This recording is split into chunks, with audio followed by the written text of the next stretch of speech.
I watched my husband of 23 years hand another man an envelope of cash in our basement at 2 in the morning. Through the crack in the door, I saw him pull up photographs on his laptop, photographs of me, unconscious, in positions I never posed for. The man laughed and said, "She really doesn't wake up, does she?" And my husband, the man I'd built my entire life with, smiled and said, "Not once. I've got the dosage perfected." I'm Morgan. I'm 52 years old. And everything I'm about to tell you is the truth about the man who slept beside me for over 2 decades. If you want to hear how I survived this nightmare and what I did next, subscribe to this channel and stay with me until the end. Drop a comment telling me what city you're watching from. I read every single one, and it helps me know my story is reaching people who might need to hear it.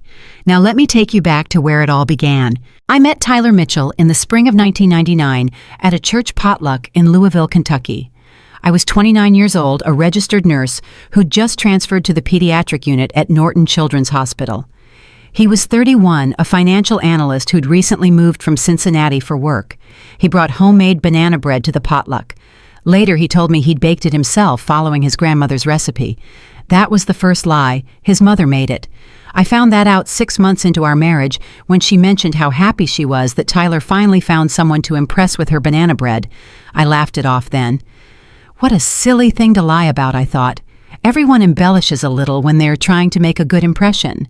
Looking back now, I understand that small lies are just practice for the big ones. Tyler was charming in a way that felt safe. He wasn't flashy or overwhelming. He was steady, dependable. The kind of man who called when he said he would, showed up when he promised, and never made me feel like I was competing for his attention. After years of dating men who treated commitment like a disease, Tyler felt like coming home. He proposed after 14 months of dating. Nothing fancy. Just the two of us on a picnic by the Ohio River, him pulling out a ring that had belonged to his grandmother. The real one, he assured me, not like the banana bread. We got married in October of 2000. Small ceremony, family and close friends. My mother cried through the whole thing. She told me afterward that she'd never seen me so happy, so settled. "He's a good one, Morgan," she said. "You can tell by how he looks at you." For 21 years, I believed that was true. We moved to Denver in 2003 when Tyler got promoted to regional manager at his firm. I found work at Children's Hospital Colorado, still in pediatrics, still doing what I loved. We bought a house in Lakewood, a nice 3-bedroom with a basement Tyler converted into his home office. We tried for children, but it didn't happen for us. After 5 years of trying, we accepted it. We had each other. We had our careers. We had a good life. Tyler was a devoted husband. He remembered every anniversary, every birthday. He left notes in my lunch bag when I worked long shifts. He rubbed my feet after 12-hour days in the pediatric ICU. When my mother got sick in 2015, he drove with me to Kentucky every other weekend for 8 months until she passed. He held my hand at the funeral and didn't let go for 3 hours. How do you reconcile that man with the monster I discovered? I've asked myself that question every day for the past 2 years. I still don't have an answer. The changes started in early 2022. Subtle at first. So subtle I didn't even recognize them as changes. Tyler had always been interested in health and wellness. He ran 3 times a week, watched what he ate, took his vitamins religiously. So when he came home one evening with a new bottle of supplements and suggested I start taking them too, it didn't raise any red flags. "I've been reading about this stuff," he said, setting the bottle on the kitchen counter. "It's a combination of magnesium, melatonin, and some adaptogenic herbs, supposed to help with sleep quality and stress. Thought it might help you since you've been working so many night shifts." I picked up the bottle. The label looked professional, some company I'd never heard of called Natural Rest. "Where'd you get these?" "Online. Guy at work recommended them. His wife swears by them." I turned the bottle over, reading the ingredients. Everything seemed normal. Magnesium glycinate, L-theanine, melatonin, ashwagandha. "You're taking them too." "Started last week, already sleeping better." He smiled and kissed my forehead. "Come on, Morgan. When have I ever steered you wrong?" "Never." That was the answer. In 21 years of marriage, Tyler had never steered me wrong. I took the pills that night. 2 capsules with a glass of water, just like the bottle said. 20 minutes later, I felt pleasantly drowsy, relaxed. I fell asleep faster than I had in months. When I woke up the next morning, I felt rested, genuinely rested for the first time in longer than I could remember. "See," Tyler said, bringing me coffee in bed. "I told you they'd work." And they did work. For weeks, I slept better than I had in years. I had more energy at work. I wasn't dragging through my shifts anymore. I started recommending the supplements to colleagues who complained about insomnia. The first sign that something was wrong came about 6 weeks after I started taking them. I woke up one morning with a bruise on my upper arm. Not small. About the size of a silver dollar, purplish blue right above my elbow. "Tyler, did I bump into something last night?" He looked up from his breakfast. "What do you mean?" I showed him the bruise. He frowned, leaning closer to examine it. "Huh. That's strange. You didn't mention hitting anything. Maybe you did it in your sleep. You've been sleeping pretty deeply lately." It was true. I had been sleeping deeply, dreamlessly, waking up sometimes not even remembering getting into bed. Maybe I should see a doctor, make sure I'm not anemic or something. "Probably a good idea," Tyler said. "Better safe than sorry." He made the appointment for me, found a new doctor near our house, said my regular doctor was booking too far out. I didn't think anything of it. That's how Tyler was. He took care of things. The doctor ran blood tests. Everything came back normal. She suggested I might be bumping into things during the night without realizing it, gave me some pamphlets about sleep disorders, told me to come back if it kept happening. It kept happening. Over the next few months, I found bruises in places I couldn't explain. My thighs, my hips, once a small one on my collarbone. I never felt myself getting injured. I never remembered hitting anything. They just appeared like messages written on my skin in a language I couldn't read. Tyler remained concerned, attentive. He suggested maybe I was working too hard, that the stress was affecting my sleep patterns. He started bringing me the supplements himself every night, watching me take them, making sure I didn't forget. "You need your rest, Morgan," he'd say. "You work too hard. Let me take care of you." And I let him. God help me, I let him take care of me. The memory problems started around month 3. It was small things at first. I'd walk into a room and forget why I was there. I'd start sentences and lose my train of thought. My coworkers noticed before I did. "Morgan, are you okay?" Janet, one of my fellow nurses, asked me one afternoon. "You seem a little out of it." "Just tired," I said. "Haven't been sleeping great." But that wasn't true. I was sleeping. 9-10 hours a night sometimes. I was sleeping more than I ever had in my adult life. Yet I woke up exhausted, foggy, feeling like I hadn't rested at all. Then the real memory gaps started. Tyler would mention conversations we'd had, and I'd have no memory of them.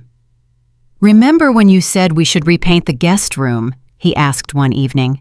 I stared at him. "I said that last week. You said the color was too dark." I had no memory of this conversation. None. But what was I supposed to say? That my husband was lying? That wasn't possible. Tyler didn't lie to me, not about anything that mattered. "Right," I said. "I forgot." He gave me a look I couldn't quite read, something between concern and something else, something that made my stomach tighten for a reason I couldn't name. "Maybe you should cut back on the overnight shifts," he said. "The schedule is really taking a toll on you." I reduced my hours. Tyler was right. I was clearly overworked. That had to be the explanation. Except it wasn't. My best friend Riley was the first person to say something directly. Riley and I had been friends since nursing school. We'd stayed close even after she moved to Phoenix with her husband. We talked on the phone every Sunday had for nearly 25 years. It was a Sunday in July when she called me, and her voice was different, careful. "Morgan, I need to ask you something, and I need you to be honest with me." "Okay." I was sitting on my back porch watching the sunset over the mountains. Tyler was inside working in his office. "Are you taking medication I mean? Something new?" My hand tightened on the phone. "Just some supplements Tyler got me. For sleep." "Why?" "Because the last few times we've talked you've sounded off, like you're sedated or something. Your speech is slower. You keep losing your train of thought. It's not like you, Morgan." I wanted to argue with her. I wanted to tell her she was imagining things. But somewhere deep in my gut, something shifted. Some small voice that had been whispering for months finally spoke loud enough for me to hear. "I don't know what's happening to me, Riley." "Okay." Her voice softened. "Okay, here's what I want you to do. Stop taking those supplements just for a week. See if you feel different." "They help me sleep. Morgan, please, just try." That night when Tyler brought me my pills like he did every night, I hesitated. "Everything okay?" he asked. "Yeah, just not feeling great. Think I might skip them tonight, see if I sleep okay without them." Something flickered across his face, just for a second, just long enough for me to see it before it disappeared behind his usual expression of concern.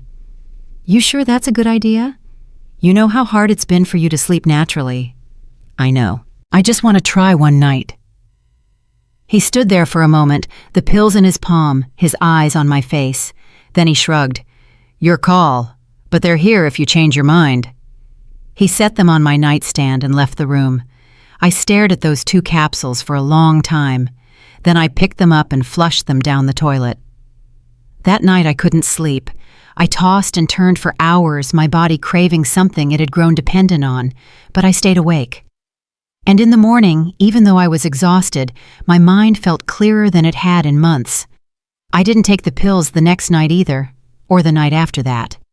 By the 4th day, Tyler noticed. "Morgan, you look terrible," he said over breakfast. "You need to start taking the supplements again." "I'm fine." "You're not fine. You're not sleeping. This is ridiculous." His voice had an edge to it I rarely heard. "Why are you being so stubborn about this?" I looked at him across the kitchen table. This man I'd loved for 23 years, this man who'd held my hand at my mother's funeral, this man who left love notes in my lunch bag. "Because I want to see if I can sleep without them." "You can't. We've established that." "We haven't established anything. I've been taking them for almost 4 months. Maybe my body needs time to readjust." He stared at me for a long moment. Then he took a breath and his face smoothed out. "You're right. I'm sorry. I just worry about you. You know that." "I know." He reached across the table and took my hand. His palm was warm, familiar. "Just promise me you'll start taking them again if you can't sleep. I hate seeing you suffer." "I promise." But I didn't keep that promise, and what I discovered in those sleepless nights changed everything. On the 5th night without the pills, I woke up at 2:14 in the morning. Not because of a noise, not because of a dream. Something just pulled me out of sleep with a clarity I hadn't felt in months. Tyler's side of the bed was empty. I lay there in the darkness listening. The house was silent. Tyler sometimes got up for water or to use the bathroom. That was normal, but something felt different. Something made me swing my legs out of bed and move toward our bedroom door. The hallway was dark. I moved silently, years of navigating hospital rooms during night shifts, making my footsteps whisper quiet. I reached the top of the stairs and stopped. A light was on in the basement, a thin strip of it visible beneath the door at the bottom of the steps. Tyler's office was in the basement. He worked from home most days, now had since the pandemic, but he never worked at 2 in the morning. Never. I started down the stairs. Each step felt heavier than the last, like my body was trying to warn me. Turn back. Go to bed. Pretend you saw nothing. But I kept going. The basement door was cracked open. Just an inch. Just enough for me to see a sliver of the room beyond. Tyler was at his desk, his back to me, his laptop open in front of him. That wasn't unusual. What was unusual was his phone pressed to his ear and the hushed tone of his voice. "Thursday works? Yeah, same arrangement. 200 up front, another 2 after." 200 what? I pressed closer to the crack in the door. "She won't be a problem. Trust me. She's been taking the stuff for 4 months now. Sleeps like the dead." He laughed. A laugh I'd never heard from him before. Cold. Mechanical. "I've got new material. Better quality than last time.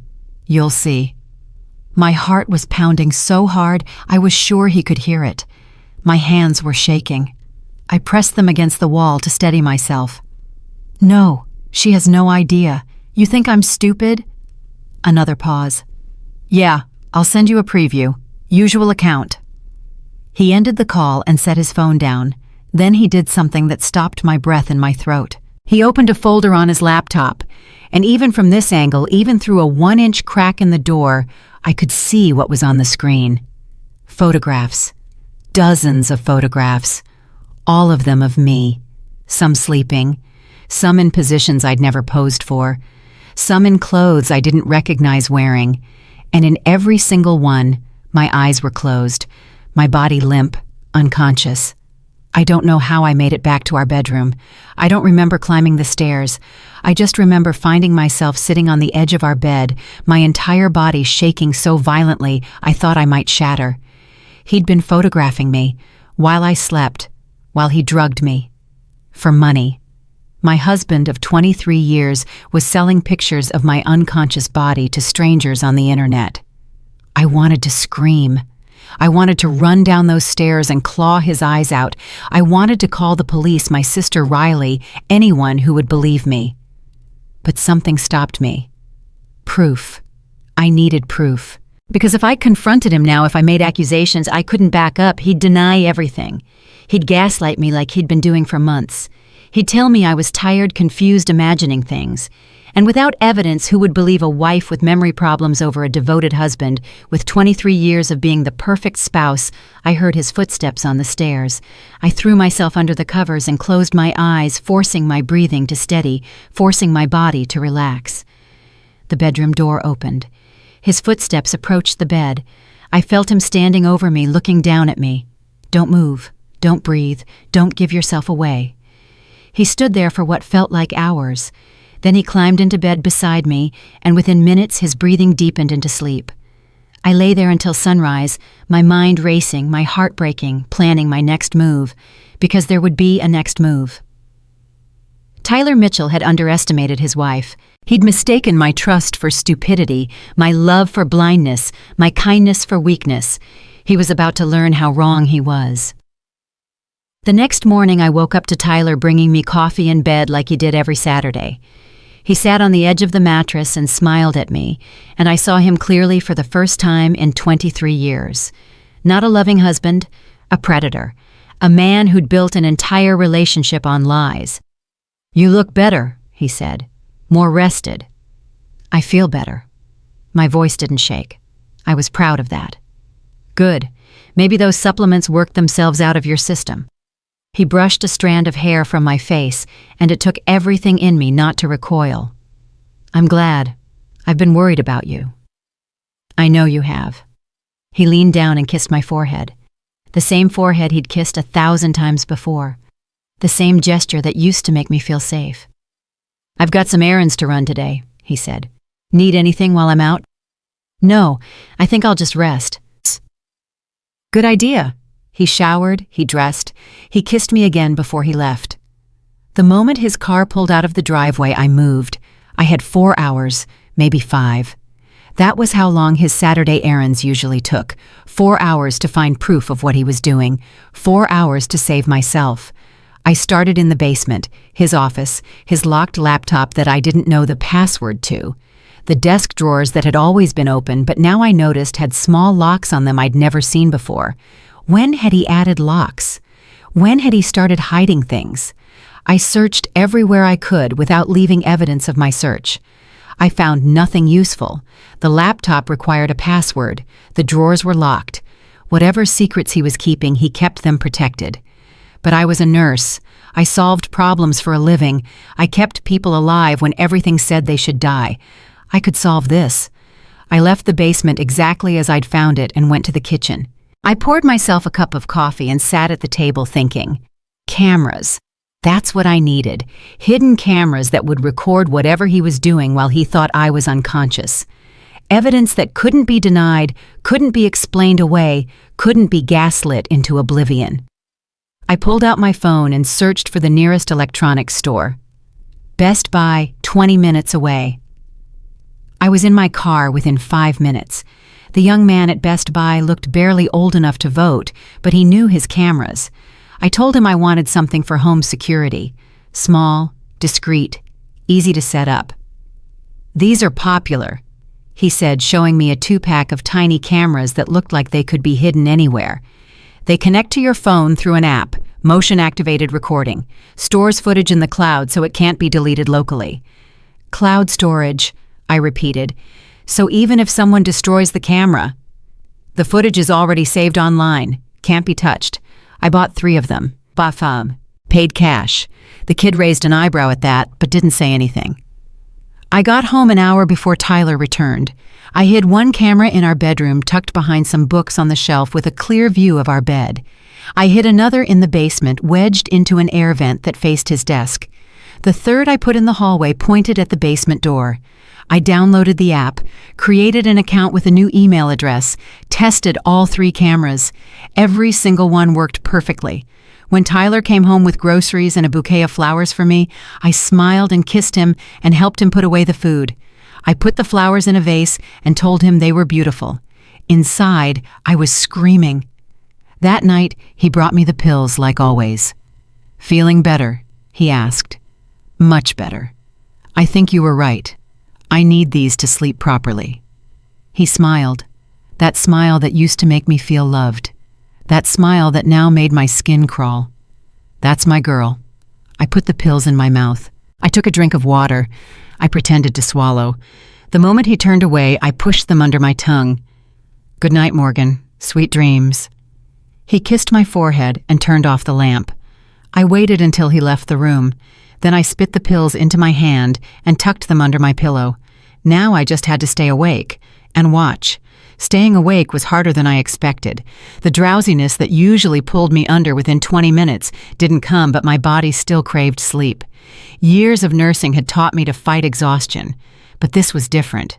This was lying perfectly still in the darkness, next to a man I no longer knew, forcing my breathing to stay even, while my heart hammered against my ribs. Tyler fell asleep around 11. I know because his breathing changed, deepened into that familiar rhythm I'd listened to for 23 years. I waited another 30 minutes to be sure. Then I opened my eyes. The bedroom was dark except for the thin line of moonlight coming through the curtains. Tyler lay on his side facing away from me. I didn't move. I just watched him sleep and wondered how many nights he'd done the same to me. Watched me sleep, posed me, photographed me for strangers. My phone was under my pillow connected to the camera app. I checked it. All 3 cameras showed steady green lights. Recording. At 12:47 a.m., Tyler's phone buzzed on his nightstand. He stirred, but didn't wake. It buzzed again, then again. He groaned and reached for it, squinting at the screen. I closed my eyes immediately, keeping my breathing slow and deep. I heard him sit up, heard him look at me. I could feel his gaze on my face, assessing, checking. Then he got out of bed. I waited until I heard his footsteps in the hallway before I opened my eyes. Through the crack of our partially open door, I watched him walk toward the stairs. Not toward the bathroom, not toward the kitchen. Toward the basement. I pulled out my phone and opened the camera app. The basement camera showed Tyler descending the stairs, his phone pressed to his ear. The audio was faint, but clear enough. "I told you not to call this late," he said. "She's sleeping, but still." A pause. "Yeah, I have new content. Took some last week. Better lighting this time." My stomach turned. I pressed my hand over my mouth to keep from making a sound. "The usual price. $250 for the set. I'll throw in a video from last month as a bonus." He was at his desk now, opening his laptop. The camera caught his profile as the screen lit up his face. "She has no idea. I'm telling you, this stuff I give her knocks her out cold. She wouldn't wake up if the house was on fire." He laughed. That cold, mechanical laugh I'd heard before. "Thursday works. I can do a live session then. Yeah, same setup. You watch, I position you, tell me what you want. $500 for the hour." I stopped breathing. Live sessions. He was doing live sessions. Strangers watching him pose my unconscious body in real time, directing him, telling him what they wanted to see. I thought I was going to be sick. "Gotta go," Tyler said. "I'll send the preview tomorrow. Payment first, like always." He ended the call and spent another 20 minutes on his laptop. I couldn't see what he was doing from the camera angle, but I could see his face. Focused, businesslike, like he was doing taxes instead of selling his wife's body. At 1:34 a.m., he closed the laptop and came back to bed. I heard every step on the stairs. I felt the mattress dip as he climbed in beside me. I felt his hand brush my hair, and it took everything in me not to scream. "Sleep well, Morgan," he whispered. "You're making me a lot of money." I lay awake until dawn. The next morning I went through the motions. Coffee, breakfast, small talk about the weather, about his plans for the day, about nothing that mattered. Tyler kissed me goodbye before leaving for a golf game with friends, and I smiled and told him to have fun. The moment his car disappeared down the street, I pulled up the camera footage from last night. I watched all of it, every second. I made myself watch. Then I called Riley. "Morgan, it's 7 in the morning on a Sunday." "I know, I'm sorry. Riley, I need help." The sleep left her voice immediately. "What's wrong? Are you okay?" "No." My voice cracked. "No, I'm not okay. Tyler's been drugging me for months. He's been taking pictures of me while I'm unconscious and selling them online." Silence on the other end. Then Riley said, "I'm booking a flight. I'll be there tonight." "You don't have to do that." "Morgan, listen to me. You're not going through this alone. I'll be there tonight. Don't confront him. Don't say anything. Just act normal until I get there. I have video. From the cameras I installed, I have proof." "Good. That's good. Save it everywhere. Cloud email it to yourself. Put it on a flash drive. Multiple copies. Can you do that?" "Yes." "Okay, I'll text you my flight information. Pick me up at the airport and we'll figure this out together." I spent the day backing up the footage. I emailed it to 3 different addresses. I saved it to 2 USB drives and hid them in different places. I uploaded it to multiple cloud services. I was not going to let this evidence disappear. Tyler came home at 4, smelling like grass and beer. "Good game," I asked. "Great game. Shot 3 under par." "Nice." He wrapped his arms around me from behind and kissed my neck. Every muscle in my body went rigid. "You okay?" he asked. "You seem tense." "Just tired. Didn't sleep well last night." "Maybe you should take your supplements tonight. Get some real rest." "Maybe." He released me and went upstairs to shower. I stood in the kitchen gripping the counter, trying to hold myself together for a few more hours. Riley's plane landed at 9:47 p.m. I told Tyler I was picking up a coworker whose car had broken down. He barely looked up from his laptop. "Drive safe," he said. I almost laughed. Drive safe. Like he cared about my safety. Like he hadn't been violating me for months while pretending to love me. Riley was waiting at arrivals with a carry-on and fury in her eyes. "Where is he now?" she asked the moment she got in my car. "Home, working in his office." "His basement office, where he runs his little operation?" "Yes." Riley's jaw tightened. "I want to kill him, Morgan. I genuinely want to kill him." "Get in line." We drove to a hotel near the airport. I'd booked a room earlier, telling Tyler I'd be late because my coworker needed help dealing with the mechanic. We sat on the bed and I showed Riley everything. The camera footage, the timestamps, the audio of Tyler talking to his clients. Riley watched in silence. When it was over, she looked at me with tears streaming down her face. "How long?" "At least 4 months with the pills. But the footage on his computer, some of it looks older. I think he might have been doing this even before the supplements." "We're going to the police. Tomorrow morning, first thing." "I know." "And you're not going back to that house. Not tonight, not ever." "I have to go back tonight. If I don't, he'll know something's wrong. I need a few more days to gather more evidence." "Morgan, no." "Riley, listen to me. I saw his computer. There are files, folders, customer lists maybe, payment records. If I can get into that laptop, I can give the police everything they need to put him away forever. But if I spook him now, if he realizes, I know he'll destroy all of it." Riley stared at me for a long moment. "How are you so calm right now?" "I'm not calm, I'm furious. But I've spent 23 years with this man. I know how he thinks. I know how to play this game. And I'm going to win." I went home at midnight. Tyler was already in bed, or at least pretending to be. I slipped in beside him and lay there in the darkness planning. The next 3 days were the longest of my life. I took the pills every night, pretended to swallow, spit them out, stayed awake, watched. Monday night, Tyler had a video call with someone. The camera caught him angling his laptop toward our bedroom door, showing whoever was on the other end, the hallway leading to where I supposedly slept. "She's out," he said. "Want me to go get some new shots?" I couldn't hear the response, but Tyler nodded. "Give me 5 minutes." I watched on my phone as my husband walked up the stairs. I heard our bedroom door open. I closed my eyes and went limp, every cell in my body screaming as I felt him approach the bed. He stood over me for a moment. Then I heard the click of his phone camera. Click, click, click. He moved around the bed, taking pictures from different angles.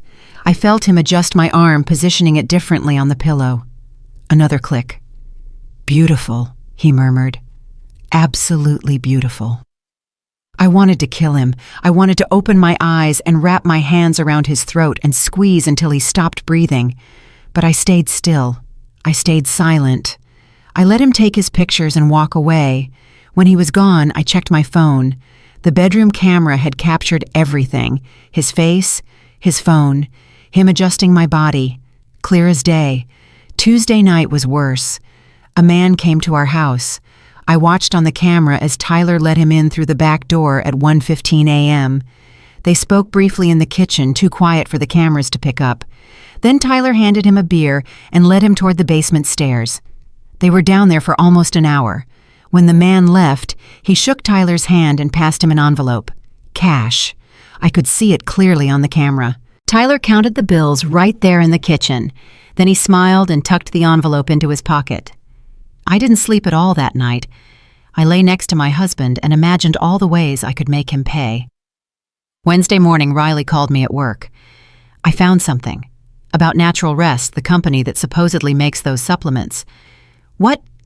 It doesn't exist. Morgan, I searched everywhere. No website, no business registration, no trace of it anywhere. That bottle Tyler gave you with the professional-looking label, it's fake. He made it himself. My blood went cold. He manufactured the pills himself, or bought them from somewhere else and repackaged them. Either way, those aren't supplements. God knows what's actually in them. I saved some, the ones I didn't swallow. I've been collecting them. Good. We'll have them tested. Independent lab. Get a full toxicology report. Riley, there was a man at our house last night. Tyler let him in at 1 a.m. They were in the basement for an hour. Silence. Then Riley's voice, barely controlled. "Did you get footage?" "Yes." "Morgan, this is bigger than we thought. This isn't just pictures. He's bringing people into your home. We need to go to the police today. Tonight, after Tyler leaves for his poker game, I need to get into his laptop first." "How?" "I've been watching him type his password. I think I've got it." "What if you're wrong? What if there's secondary security? Then I'll figure something else out. But I have to try. There could be other victims, Riley, other women. If there are records on that computer, if there are client lists, the police can track them all down. Be careful, please. If he catches you, if he finds out you know, I don't know what he might do. He won't catch me. He thinks I'm a drugged-out zombie who can't remember her own name. He has no idea who he's dealing with." Tyler left for poker at 7. He kissed my forehead before he told me to take my supplements and get some rest. I smiled and said I would. The moment his car was out of sight, I went to the basement. The laptop was right where it always was. I sat down in his chair, my hands trembling, and opened it. Password screen. I'd watched him type it 3 times over the past few days, catching glimpses when he didn't know I was looking. MORGAN1999. My name, the year we met. He used me as his password while selling my body to strangers. The irony made me want to scream. I typed it in and held my breath. The screen unlocked. I was in. The desktop was organized, folders labeled by date and category. I clicked on one labeled Archive, and my stomach dropped. Hundreds of images, thousands maybe. All of me, organized by date going back 18 months, long before the supplements, long before I started having memory problems. He'd been doing this for a year and a half. I found another folder labeled Clients. Inside were spreadsheets. Names, email addresses, payment amounts, dates, dozens of entries, maybe 100. Another folder, videos. I couldn't watch them. I couldn't make myself click on those files. But I saw the file sizes. Some were gigabytes large, hours of footage of me unconscious being posed and positioned and violated by a man I thought loved me. I plugged in a USB drive and started copying everything. The transfer would take time. Too much time. I watched the progress bar crawl across the screen and prayed Tyler's poker game would run long. 50%, 60%. At 73%, my phone buzzed. A text from Tyler. Game's wrapping up early. Be home in 30 minutes. 30 minutes. The transfer said 45 minutes remaining. I couldn't wait. I couldn't let him catch me here at his desk with his laptop open and his secrets exposed. I made a decision. I stopped the transfer, ejected the drive, and closed the laptop. I'd gotten most of it, 73% of his files. It would have to be enough. I ran upstairs and hid the USB drive in my purse. Then I sat on the couch and turned on the television, forcing my breathing to steady, forcing my hands to stop shaking. When Tyler walked through the door 20 minutes later, I was watching a cooking show, looking half asleep. "Hey, baby," he said, dropping his keys on the counter. "Thought you'd be in bed by now." "Couldn't sleep. Decided to wait up for you." He smiled and sat down beside me, putting his arm around my shoulders. "That's sweet." I leaned into him, because that's what the old Morgan would have done, the Morgan who didn't know, the Morgan who trusted her husband. "How was poker?" "Good. I'm up $200. I almost laughed. $200. He was worried about winning $200 at poker when he had an entire business selling his wife's unconscious body. "That's great, honey." He kissed the top of my head. "Let's go to bed. I'm beat." We walked upstairs together. He handed me my pills. I pretended to take them. He climbed into bed and was asleep within minutes. I lay there next to him, the USB drive in my purse downstairs, and I made myself a promise. Tomorrow it all ends. The next morning I called in sick to work. Tyler was concerned, hovering over me, asking if I needed anything. I told him I just needed to rest, that I thought I was coming down with something. He left for a meeting at 10. The moment he was gone, I called Riley. I got into his laptop. "What did you find?" "Everything. Client lists, payment records, 18 months of photos and videos." "Riley, he's been doing this since before the supplements. I don't know how he was drugging me before, but he's been doing this for over a year." "Oh my God." I couldn't get all of it. He came home early, but I got about 70% of the files. "That's enough." "Morgan, that's more than enough. We're going to the police right now." "Meet me at the station on Colfax, the one near downtown. I'll be there in 20 minutes. I got dressed. I gathered my evidence. The camera footage backed up in multiple places. The USB drive with files from Tyler's computer. The pills I'd saved still tucked under my mattress. I was walking out the front door when my phone rang. Tyler. I froze. My hand on the doorknob. My heart in my throat. I answered. "Hey, honey. Feeling any better?" "A little." "Good. Listen, I forgot some documents I need for my meeting. Can you grab them from my desk in the basement and send me photos?" My blood turned to ice. His desk. The desk where I'd just been sitting. The laptop I'd just been accessing. "Sure," I heard myself say. "What documents?" "There's a manila folder labeled Henderson account. Should be in my top drawer." "Okay, give me a minute." I walked down to the basement. I found the folder exactly where he said it would be. I took photos and texted them to him. "Got them," he texted back. "Thanks, babe. See you tonight." I stood there in his basement office surrounded by evidence of his crimes, and I realized something. He didn't know.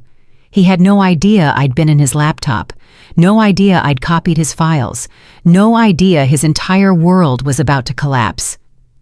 I walked out of that basement and drove to the police station. Riley was waiting outside. She grabbed my hands the moment I got out of the car. "You okay?" "No, but I'm ready." We walked in together.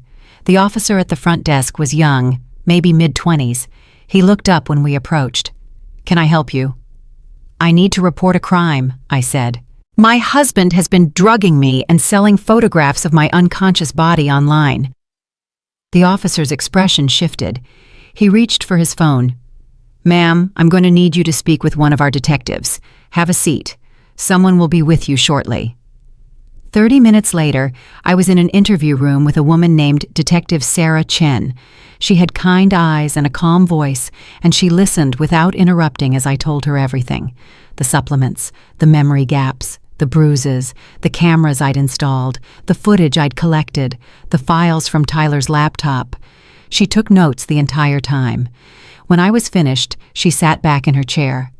"Mrs. Mitchell, what you've described are serious felonies, multiple felonies.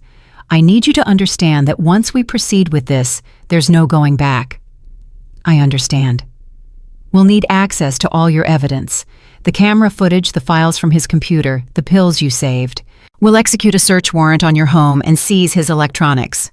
"Okay, and I need to ask you something difficult." She leaned forward, her voice gentle. "We may find evidence that what happened went beyond photographs. Given what you've described the men visiting your home, the live sessions, is it possible that you were physically assaulted while unconscious?" I'd tried not to think about that, tried not to let my mind go there. "I don't know," I whispered. "I don't remember anything. That's the point. We'd like you to submit to a medical examination. It's voluntary, but it could provide important evidence." I nodded. I couldn't speak. "Mrs. Mitchell." Detective Chen reached across the table and put her hand over mine. "What your husband did to you is not your fault. You did nothing wrong. And what you're doing right now, coming forward, providing evidence, it's incredibly brave. We're going to make sure he faces justice for this." I broke down then. All the strength I'd been holding on to for the past week finally crumbled. Riley was there holding me, crying with me. When I could finally speak again, I asked, "What happens now?" "Now we build our case. We'll have a judge sign off on search warrants today. By tonight, we'll have officers at your house seizing evidence. Your husband will be taken into custody." Tonight. Is there somewhere safe you can stay?" "She's staying with me," Riley said. "I booked a hotel. He doesn't know where she is." Detective Chen nodded. "Good. Don't go back to that house. Don't contact your husband. Let us handle everything." I gave them everything I had, the USB drive, access to my cloud accounts where the camera footage was stored, the location where I'd hidden the pills. And then I waited. At 6:47 p.m., Detective Chen called me. "Mrs. Mitchell, we've executed the search warrant. We're at your residence now." "Did you find anything?" "We found everything. His laptop, his external hard drives, additional cameras we believe he used to film you. We also found a safe in his office closet." "A safe? I didn't know about any safe." "It was hidden behind a false panel in the wall. We're waiting for a locksmith, but based on the size, it could contain additional storage devices, possibly cash." I closed my eyes. A hidden safe. How many other secrets did Tyler have that I never knew about? What about Tyler? Have you arrested him? "He's not here. Do you know where he might be?" My stomach dropped. "He had a meeting this morning. He should have been home by now." "Does he know what you were planning? Is there any chance he suspects?" I thought about the phone call, the documents he'd asked me to photograph, the way he'd acted so normal. "No, I don't think so. He has no idea. We'll put out a warrant for his arrest. If he returns home, we'll be here. If you hear from him, do not answer. Call me immediately." "Okay." At 8:15 p.m., my phone rang. Tyler's name on the screen. I stared at it, my heart pounding. It rang again, and again. Then it stopped. A text came through. "Morgan, I know what you did. I know you were in my laptop.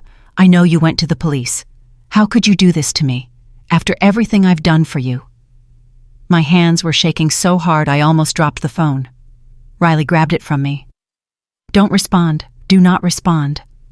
Another text. "I gave you everything, a beautiful home, a comfortable life, and this is how you repay me, by destroying everything." Then another. "You're going to regret this, Morgan. I promise you that." Riley called Detective Chen immediately.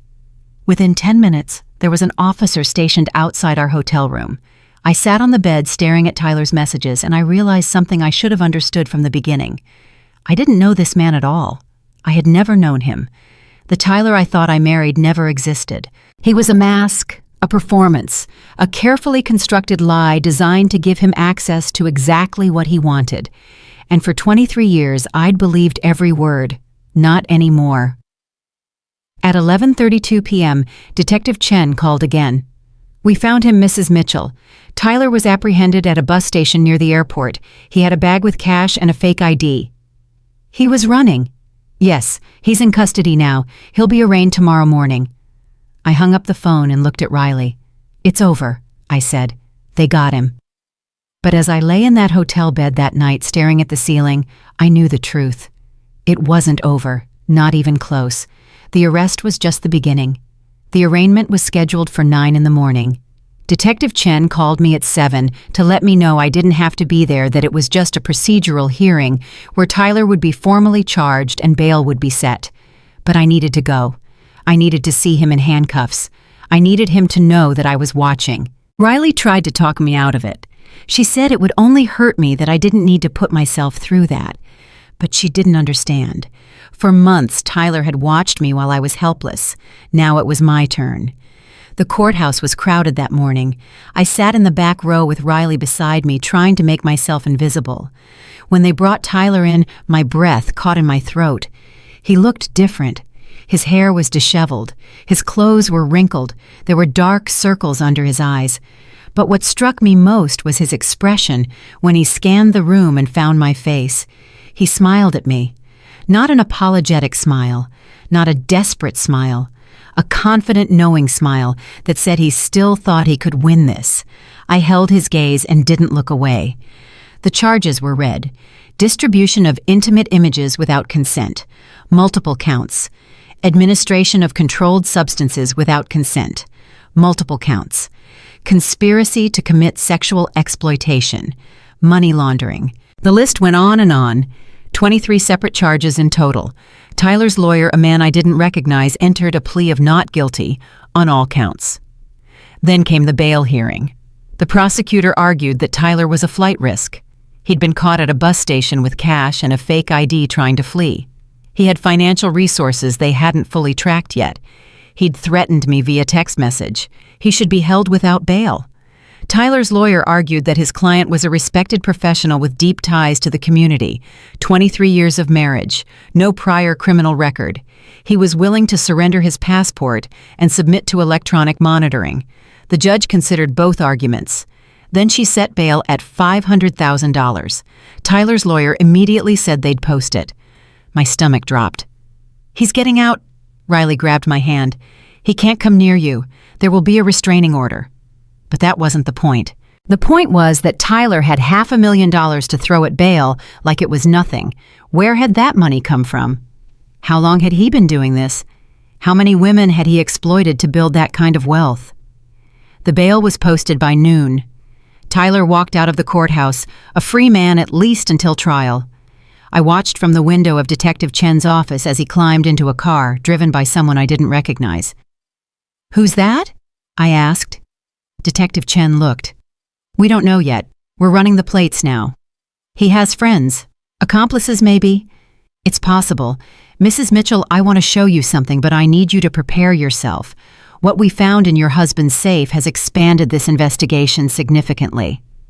I sat down across from her desk. "Tell me." She opened a folder and slid a photograph across to me. It showed stacks of cash bundles of $100 bills filling every inch of a large safe. $247,000 in cash.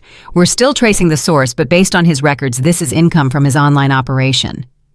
I stared at the photograph. Nearly $250,000 earned by selling my body without my knowledge or consent. "There's more," Detective Chen said. "We found records of payments going back 3 years, not 18 months like we initially thought. 3 years. 3 years. I tried to process that. 3 years of being drugged. 3 years of being photographed. 3 years of strangers paying money to see me unconscious and vulnerable. How is that possible? I only started taking the supplements 4 months ago." We believe he was using something else before, possibly adding it to your food or drinks. The lab results on the pills you saved came back. They contained rohypnol and a sedative called triazolam. Both are nearly undetectable in food and beverages, especially if combined with alcohol. I thought about all the glasses of wine Tyler had poured for me over the years, all the cups of tea he'd made me before bed, all the dinners he'd cooked insisting I relax while he took care of everything. He was poisoning me for 3 years. Yes, and I never knew. Mrs. Mitchell, these drugs are specifically designed to be undetectable. They impair memory formation. Even if you woke up partially, you wouldn't remember. This isn't your fault. I heard the words, but I couldn't absorb them. 3 years. 3 years of my life stolen. 3 years of violations I would never remember. 3 years of my husband treating me like a product to be sold. There's something else, Detective Chen said. Her voice was careful now, hesitant. What? We found evidence that you weren't his only victim. The room tilted. I grabbed the edge of her desk to steady myself. What do you mean? In his files, we found photographs and videos of at least 4 other women. Different locations, different time periods. We're working to identify them now. 4 other women. Tyler had done this to 4 other women. Were they his girlfriends? Before me. We don't know yet. Some of the files are dated before your marriage. Some are from during. One set appears to be from just last year. Last year? My voice came out as a whisper. He was doing this to someone else last year while we were married. It appears so. We're still investigating. I thought I was going to be sick. Not just the betrayal of what he'd done to me, but the realization that I was just one of many. That Tyler had built an entire secret life around drugging and exploiting women. That he'd been perfecting his methods for years, maybe decades. I need air, I said. I need to get out of here. Riley took me to a park near the police station. We sat on a bench and I stared at nothing while my entire understanding of my marriage crumbled into dust. There were other women, I said. 4 of them, maybe more. Riley didn't say anything. She just held my hand. He was doing this before he even met me. I wasn't special to him. I was just another victim, another source of income. Morgan, don't do this to yourself. Do what? Face the truth. I laughed bitterly. I spent 23 years loving a man who saw me as a product, who married me so he could have unlimited access to my unconscious body, who built an entire business around violating me. He's a psychopath, a predator. None of this reflects on you. Doesn't it? I was a nurse, Riley. I spent my career looking for signs of abuse, recognizing symptoms of exploitation, and I couldn't see it in my own home, in my own bed. Because he was good at hiding it, because he spent years perfecting his manipulation, because you loved him, and he used that love against you. I wiped my eyes. I was done crying over Tyler Mitchell. He didn't deserve my tears. What do I do now? You survive, you testify, you make sure he goes to prison for the rest of his miserable life, and then you rebuild. I don't know how to do that. You'll learn. We'll figure it out together. That night I couldn't sleep. Every time I closed my eyes, I saw Tyler's face in the courtroom. That smile. That confident, arrogant smile that said he thought he could still beat this. My phone buzzed at 2:34 a.m. Unknown number. I shouldn't have answered. I know that now. But something made me pick up. Hello. Morgan. Tyler's voice calm and familiar. Don't hang up. I sat up in bed, my heart pounding. How did you get this number? I know everything about you, Morgan. I always have. You're not supposed to contact me. There's a restraining order. Restraining orders are just pieces of paper. Listen to me. I want you to drop the charges. I almost laughed. Are you insane? I'm being practical. Think about what happens if this goes to trial. Every photo, every video they found is going to be entered as evidence, shown in court, described in graphic detail. Do you really want strangers looking at those images of you? Do you want them published in court records? Because once they're in the public record, anyone can access them. Anyone. My blood went cold. He was right. I hadn't thought about that. Every piece of evidence would become part of the public record. Every degrading image of my unconscious body would be seen by lawyers, jury members, court reporters. Possibly reporters. Possibly the public. You bastard. I'm just telling you the truth. Drop the charges and all of this goes away. I'll delete everything. Every photo, every video, every file. I'll disappear. You'll never hear from me again. And let you do this to someone else. Let you find another victim. That's not your concern. The hell it isn't. Morgan, be reasonable. You don't want this trial. Trust me. Trust you. I was shaking with rage now. You drugged me for 3 years. You sold my body to strangers. You violated every promise you ever made to me, and you want me to trust you. I'm offering you an out. Take it. No. You'll regret this. Maybe. But at least I'll be able to live with myself. Can you say the same? I hung up and immediately called Detective Chen. Even at 2:45 in the morning, she answered. He called me, Tyler called me, he tried to get me to drop the charges. Did you record it? No, I didn't think to. It's okay. We can pull phone records. This is a clear violation of the restraining order. I'll have a warrant for his arrest within the hour. By 6 a.m., Tyler was back in custody. This time, the judge revoked his bail. He'd be held until trial. I should have felt relieved. Instead, I felt hollow. The investigation continued for weeks.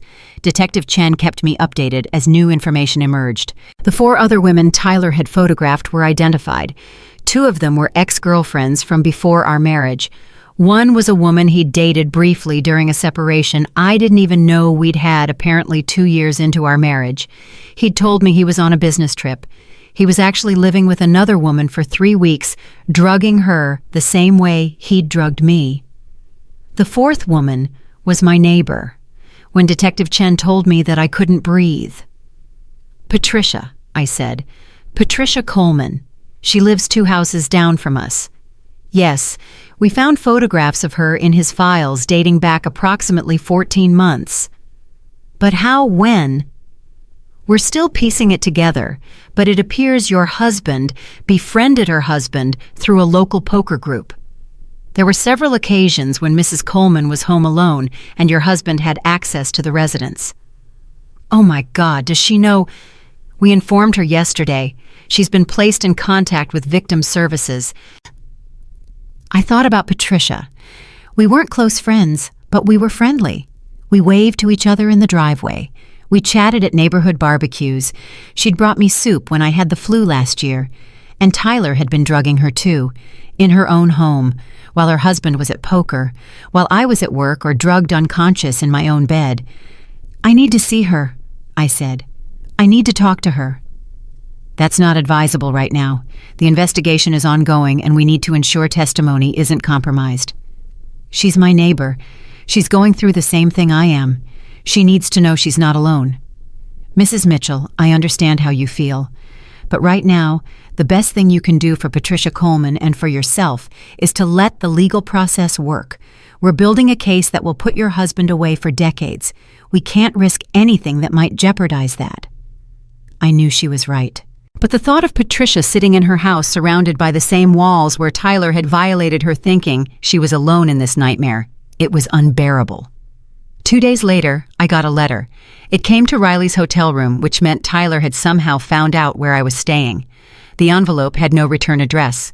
Inside was a single sheet of paper with a typed message. You think you know everything. You don't. Ask the police about the server. Ask them who else had access.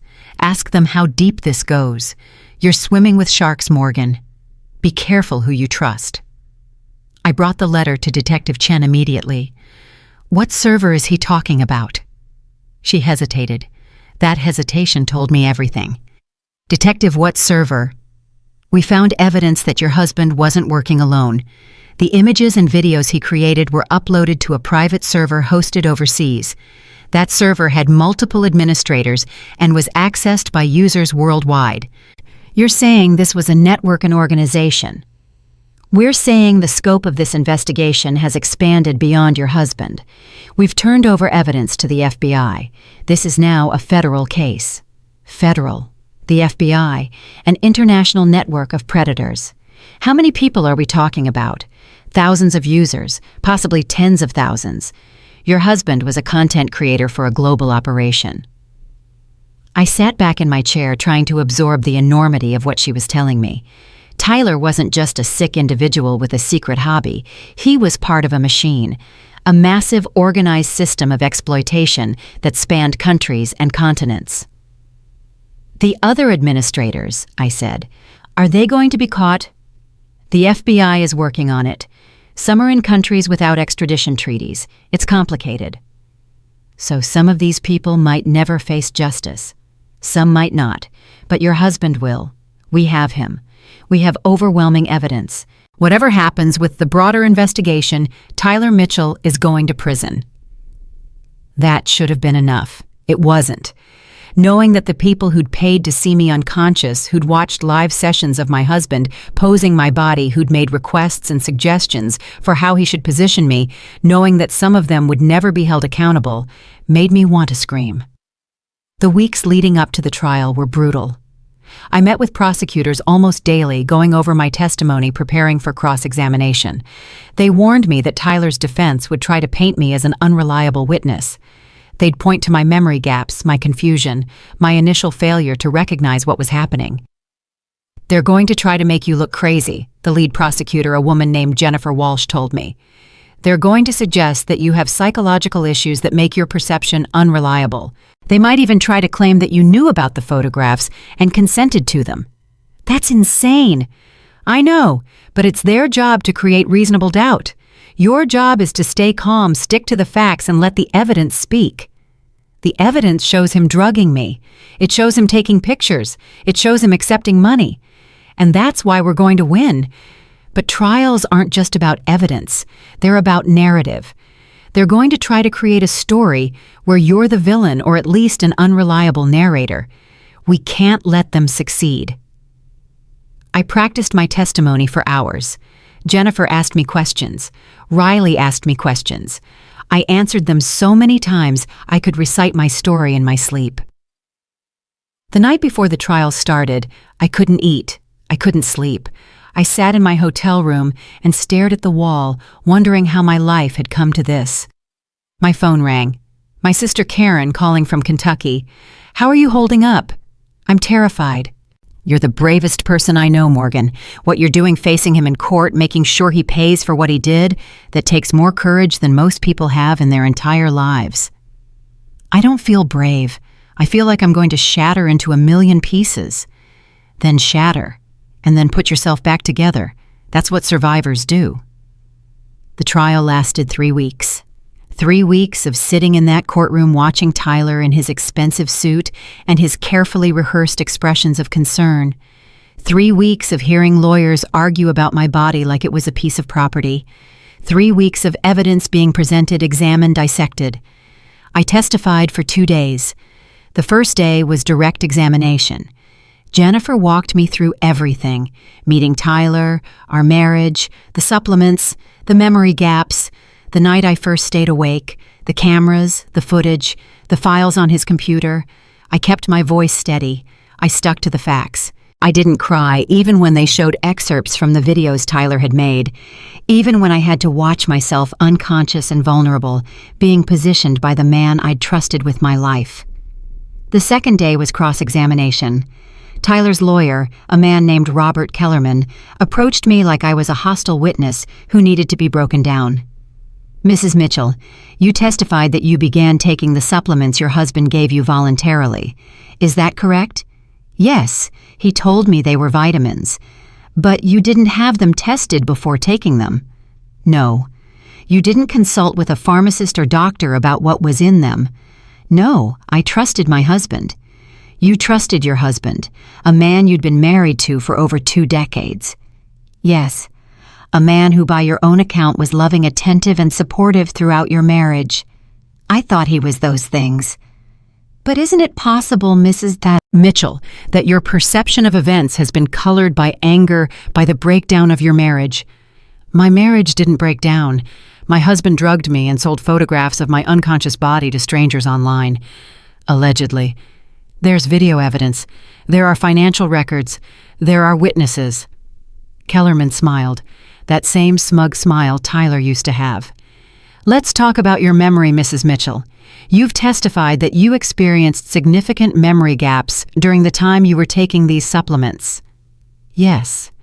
Gaps so severe that you couldn't remember conversations, couldn't remember changing clothes, couldn't remember entire portions of your days. That's what the drugs did to me.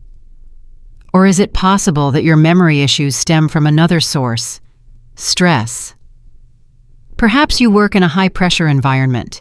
You deal with sick children every day. That takes a psychological toll. I've worked in pediatrics for 25 years. I've never had memory problems before. But you can't be certain, can you? If you don't remember, how do you know what you've forgotten?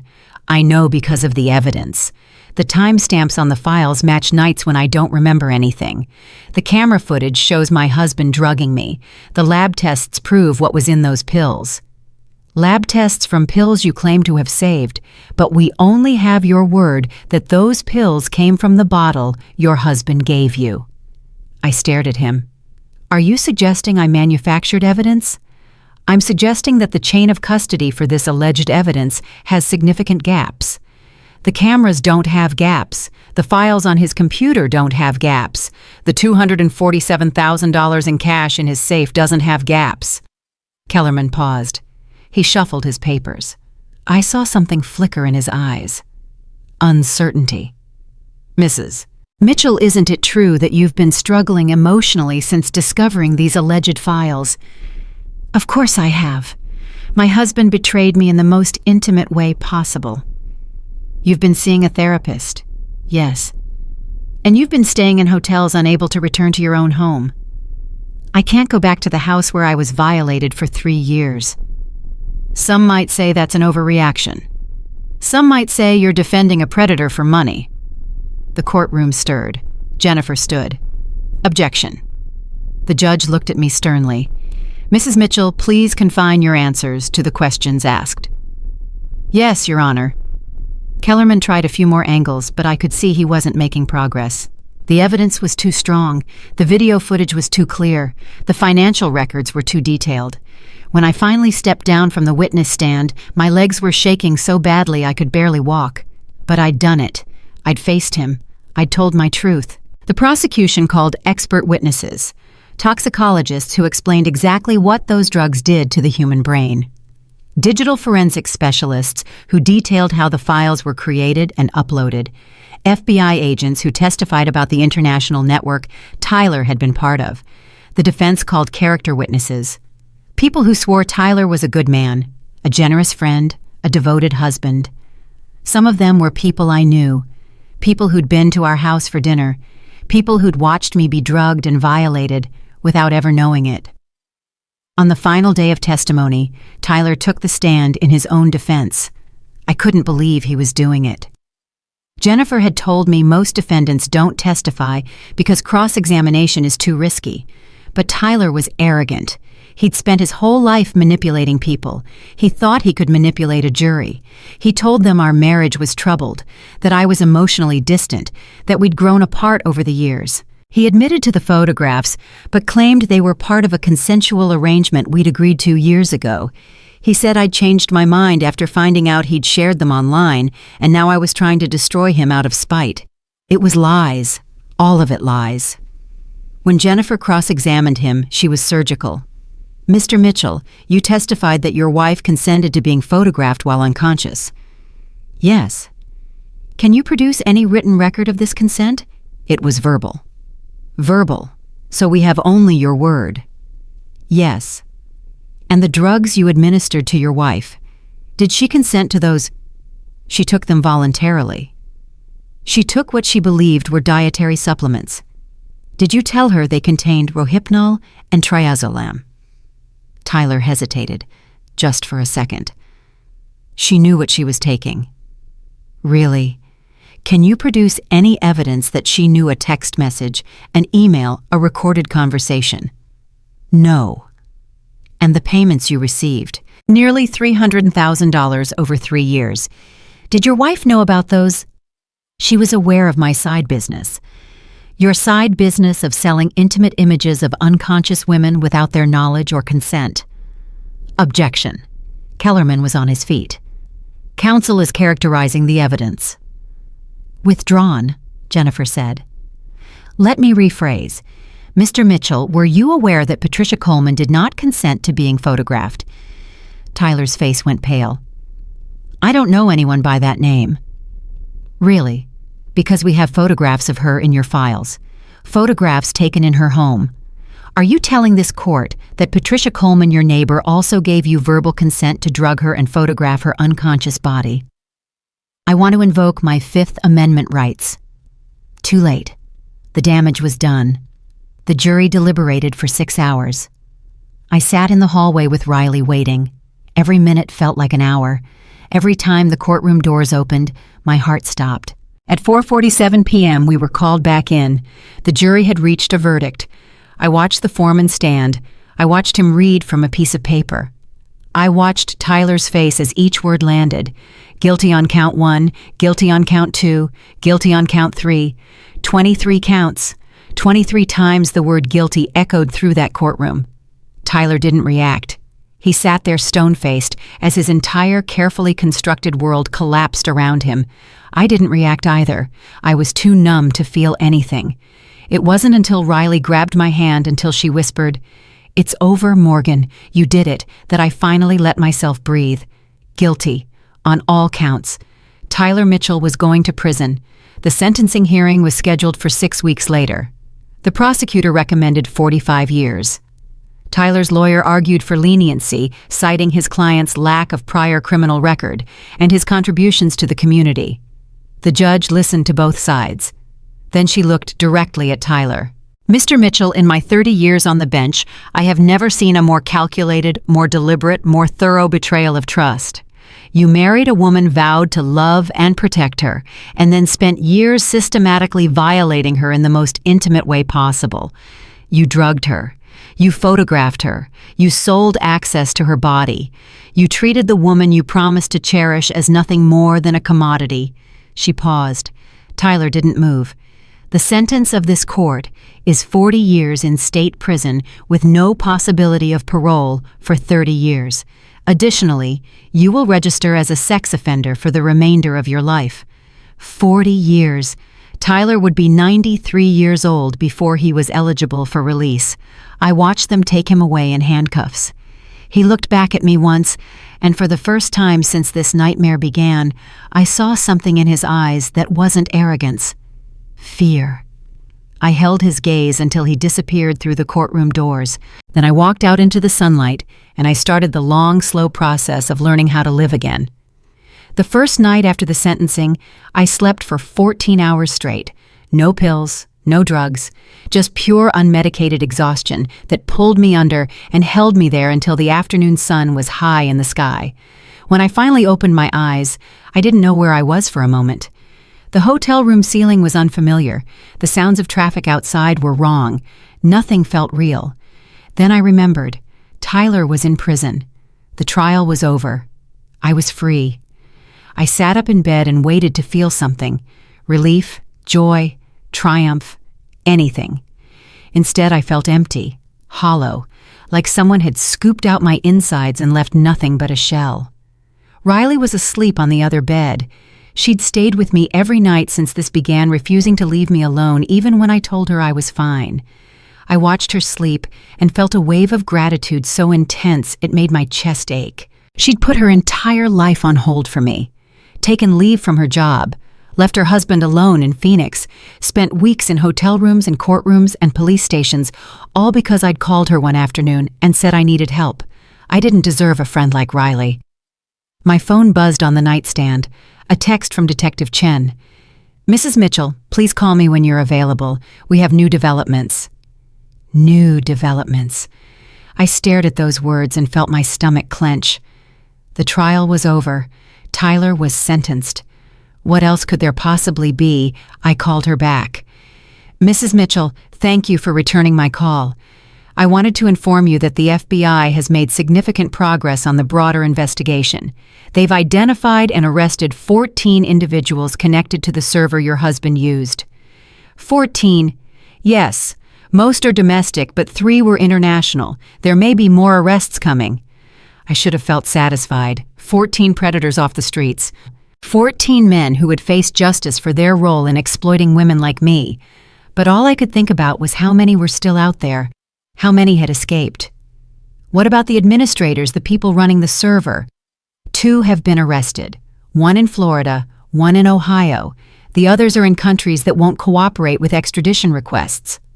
So they get away with it, for now.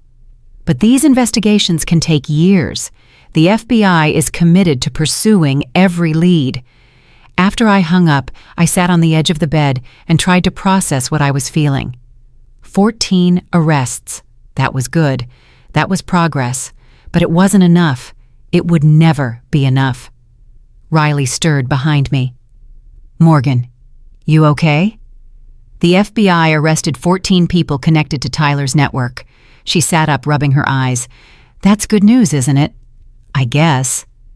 "You don't sound happy." "I don't know what I feel.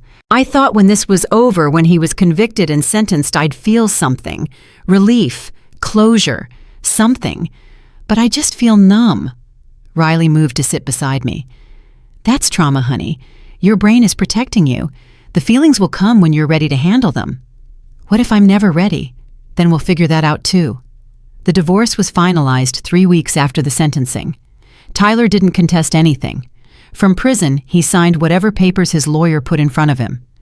I got the house, the savings, the retirement accounts. Everything we'd built over 23 years of marriage. I didn't want any of it. The house went on the market within a week. I couldn't set foot inside it. The real estate agent handled everything. She called me on a Tuesday afternoon to tell me she'd received an offer. "Full asking price, Mrs. Mitchell. The buyers want to close as quickly as possible." "Fine. Don't you want to know who they are? What they plan to do with the property?" "No, I don't care. Just sell it." The sale closed in 30 days. I signed the paperwork electronically, never once returning to the home where I'd spent 20 years of my life. The home where I'd been violated for 3 of those years without ever knowing it. The money from the sale sat in my bank account. I didn't touch it. It felt dirty, tainted. Like everything else Tyler had given me. It was Riley who finally convinced me to see a therapist. "You can't keep going like this," she said. We were sitting in yet another hotel room, this one in Portland, where I decided to relocate. Denver held too many memories. I needed a fresh start somewhere completely new. "I'm fine." "You're not fine. You're not eating. You're not sleeping. You haven't cried since the verdict. That's not healthy, Morgan." "Maybe I don't have any tears left." "That's exactly what I'm talking about. You need help. Professional help." I found a therapist named Dr. Catherine Wells. She specialized in trauma, specifically trauma related to sexual violence and intimate partner abuse. Her office was in a small building near downtown Portland, and I sat in the waiting room for my first appointment feeling like a fraud. Other people had it worse than me. I hadn't been physically beaten. I didn't remember most of what happened to me. I was alive. I was free. What right did I have to call myself a trauma survivor? Dr. Wells was in her 60s with gray hair and kind eyes behind round glasses. She didn't rush me. She let me sit in silence for the first 10 minutes, just breathing, just existing in the space. "Why don't you tell me what brought you here, Morgan?" And I told her. Everything.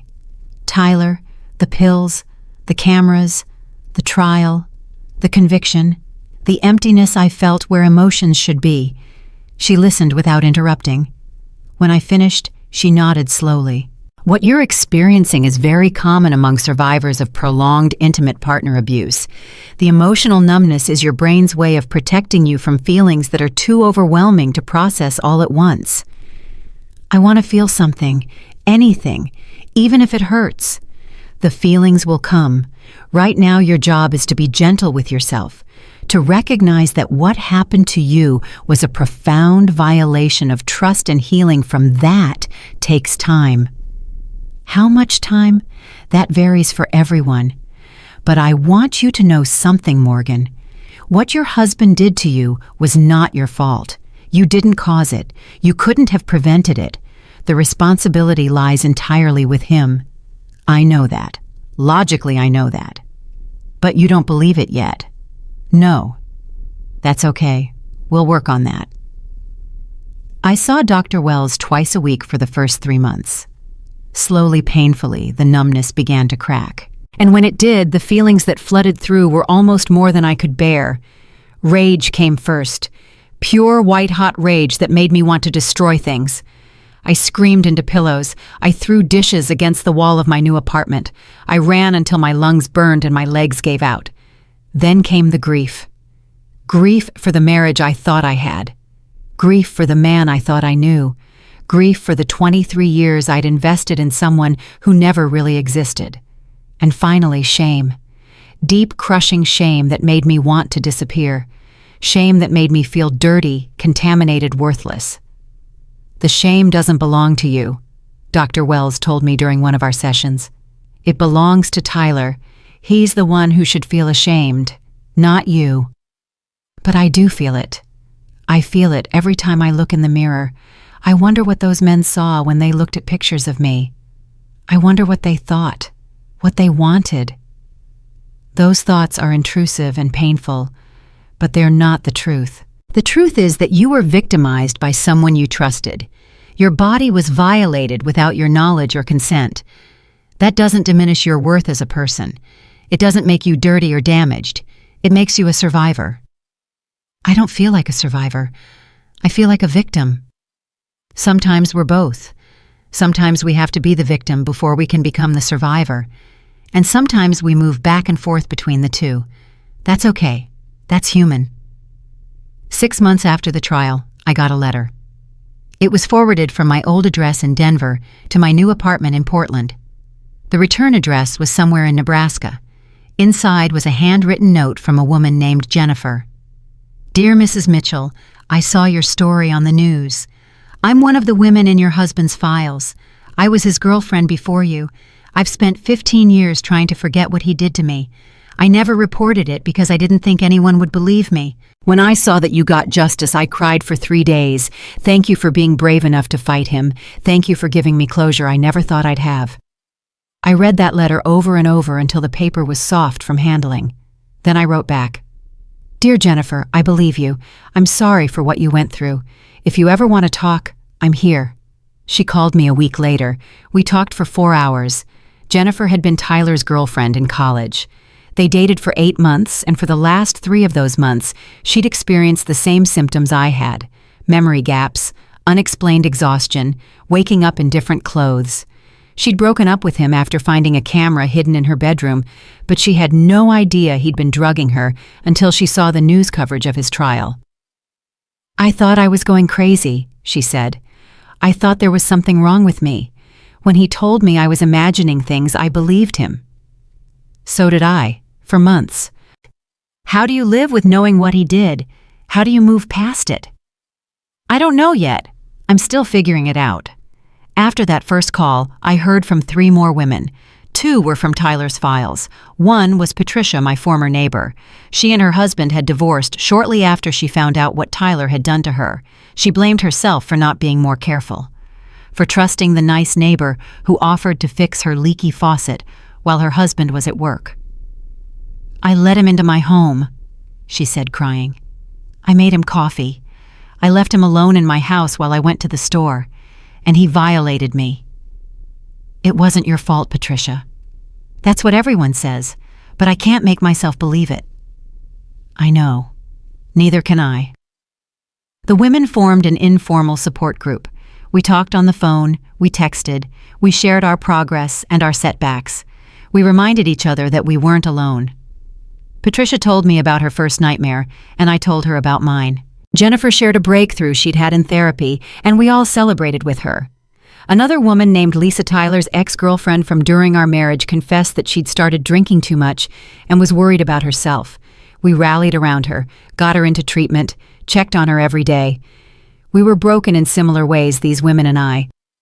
But somehow being broken together made it more bearable. 8 months after relocating to Portland, I went back to work. I'd taken a leave of absence from nursing during the trial. The hospital had been understanding, but eventually the money from the house sale would run out. Eventually I needed to have something to do besides go to therapy and talk to other survivors. I found a position at Providence Portland Medical Center in the pediatric oncology unit. Different hospital, different city, but the same work I'd been doing for 25 years. My first day back was terrifying. I stood outside the hospital entrance for 10 minutes, trying to make myself walk through the doors. What if I couldn't do it anymore? What if the trauma had broken something fundamental in me, something that made me good at caring for sick children? But then I thought about those kids fighting cancer, kids who needed nurses who understood suffering, kids who deserved someone who would show up for them, no matter how hard it was.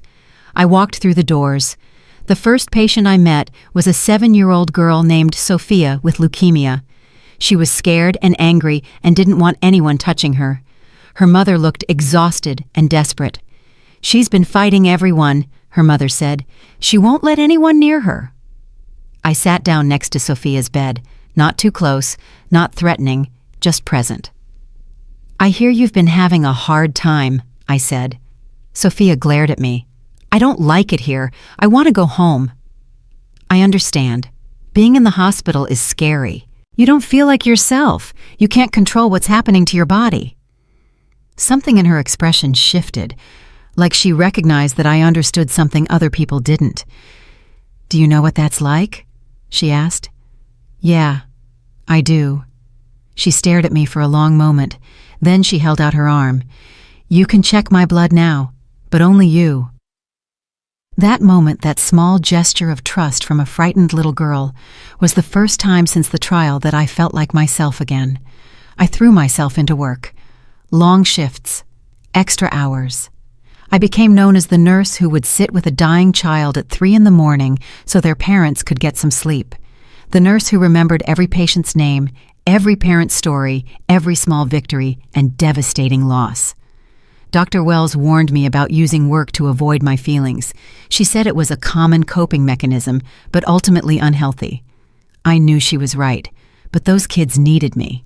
And being needed, being useful, was the closest thing to healing I'd found. 11 months after the trial, I met David. He was a hospital chaplain, which might seem like a strange match for someone whose faith had been shattered by what Tyler did. But David wasn't interested in pushing religion on me. He was interested in helping people find meaning in suffering. He was interested in listening. We met in the cafeteria. I was eating alone like I always did when he sat down across from me and introduced himself. "I've heard about you," he said. "The nurses say you're one of the good ones. I'm just doing my job." "That's not what I hear. I hear you stayed with the Thompson boy all night when his parents couldn't get a flight back in time." He was dying. No one should die alone. David nodded. "That's exactly what I mean. Most people say things like that. You actually do them." We started having lunch together, then coffee, then dinner. He was patient in a way that didn't feel suffocating. He asked questions about my past but didn't push when I wasn't ready to answer. He told me about his own struggles, his own failures, his own journey toward wholeness. 3 months after we met, I told him about Tyler. We were sitting in his car outside my apartment. He'd taken me to dinner at a quiet restaurant downtown, and we'd talked for hours about everything and nothing. When he pulled up to my building, I didn't want to get out. I didn't want the night to end. "There's something I need to tell you," I said, "before this goes any further." He turned off the engine. "Okay." I told him everything. The pills, the cameras, the trial, the conviction, the 40-year sentence, the other victims, the ongoing therapy. He didn't interrupt. He didn't look away. He just listened, his hands steady on the steering wheel, his eyes on my face. When I finished, I waited for him to make an excuse, to say he needed time to think, to find some polite way to distance himself from the damaged woman in his passenger seat. Instead, he reached over and took my hand. "Thank you for trusting me with that," he said. "I can't imagine how hard it was to survive what you went through. Does it change how you see me?" "Yes." He paused, and my heart sank. "It makes me respect you even more. You didn't let what he did destroy you. You fought back. You got justice. And now you're rebuilding your life, helping other people, doing important work. That takes incredible strength." "I don't feel strong. I feel broken." Sometimes the bravest people are the broken ones. They've seen what humans are capable of, and they choose to keep going anyway. I started crying then. The first tears I'd shed in front of another person since Riley held me in that hotel room the night Tyler was arrested. David didn't try to fix it. He didn't offer empty platitudes or tell me everything would be okay. He just held my hand and let me cry. We've been together for 6 months now. It's not always easy. I still have nightmares. I still flinch sometimes when he touches me unexpectedly. I still have days when the trauma feels as fresh as it did during the trial. But David is patient. He asks before he touches me. He respects my boundaries. He doesn't take it personally when I need space or when I wake up screaming at 3 a.m. "I know you're still healing," he told me recently. "I'm not going anywhere. Take all the time you need." Last month, I got a phone call from Jennifer Walsh, the prosecutor who'd handled Tyler's case. "Mrs. Mitchell, I wanted to let you know that the FBI has made more arrests, 27 individuals total now, including one of the main administrators of the server." "That's good news?" "There's something else. Several of the men who purchased content featuring you have agreed to civil settlements to avoid prosecution. The total amount is substantial." "How substantial?" "Combined with the funds seized from your husband's accounts, you're looking at approximately $2.3 million. I almost dropped the phone. $2 million. Yes, these men would rather pay than face criminal charges and public exposure. Your lawyer will be in touch with the details. $2 million. Money earned from selling my unconscious body. Money paid by men who'd violated my privacy, my dignity, my humanity. I didn't want it. The thought of profiting from what had been done to me made my stomach turn. But then I thought about the other survivors. Jennifer in Nebraska, Patricia still struggling to rebuild her life, Lisa fresh out of treatment for her drinking problem. Women who'd been exploited by Tyler and his network women who might never see justice because their abusers were in countries that wouldn't cooperate with authorities. I called Dr. Wells. "What should I do with this money? It feels wrong to keep it." "What do you want to do with it?" "I want to help other survivors. I want to do something meaningful with it." "Then do that. Transform something terrible into something good. That's not profiting from your victimization. That's reclaiming power from the people who hurt you." I established a foundation, the Mitchell Survivor Fund. It provides legal support, therapy costs, and emergency housing for survivors of intimate partner abuse and image-based sexual exploitation. We've helped 47 women in the first 4 months alone. Jennifer from Nebraska serves on the board. So does Patricia. So does Lisa. The women Tyler victimized are now helping other women escape similar situations. Sometimes, when I'm sitting in my office at the foundation reviewing applications from survivors who need help, I think about the woman I was before all this happened. The woman who trusted her husband completely. The woman who took pills without questioning them. The woman who couldn't see the monster sleeping beside her. That woman is gone. She died the night I stayed awake and watched my husband sell my body to strangers. But the woman who replaced her is stronger, wiser, more compassionate, more alive than she's ever been. Tyler Mitchell tried to destroy me. He violated me in ways I still can't fully comprehend. He stole years of my life and sold them to the highest bidder, but he didn't win. He's in a prison cell in Colorado where he'll spend the next 4 decades. He's been attacked twice by other inmates who found out what he did. He's lost everything, his freedom, his reputation, his ability to hurt anyone ever again. And I'm here, helping other survivors, building a life worth living, falling in love again carefully, slowly, but genuinely. 3 weeks ago, I got a letter from Tyler. The prison allowed him to write, though I wasn't obligated to read it. I almost threw it away unopened, but something made me break the seal. "Morgan, I know you probably won't read this. I know I don't deserve your attention or your forgiveness, but I need you to know that I'm sorry, not because I got caught, because I finally understand what I took from you. I'm in group therapy here. I'm starting to see myself clearly for the first time in my life. I was sick. I am sick. That doesn't excuse what I did. Nothing can excuse what I did. But I want you to know that I think about the harm I caused every single day. I think about you, about the others, about the lives I destroyed because I couldn't control my own darkness. I don't expect you to forgive me. I wouldn't forgive me either. I just needed you to know that somewhere in whatever's left of my conscience there is genuine remorse. I hope you're healing. I hope you're happy. I hope you found someone worthy of you. Tyler. I read the letter 3 times. Then I burned it. I don't know if his remorse is real. I don't know if he's capable of genuine understanding after a lifetime of manipulation and exploitation. And honestly, I don't care. His remorse is not my responsibility. His redemption is not my concern. The only person I need to worry about healing is myself. Dr. Wells asked me once what I would say to Tyler if I could say anything without consequences. I thought about it for a long time.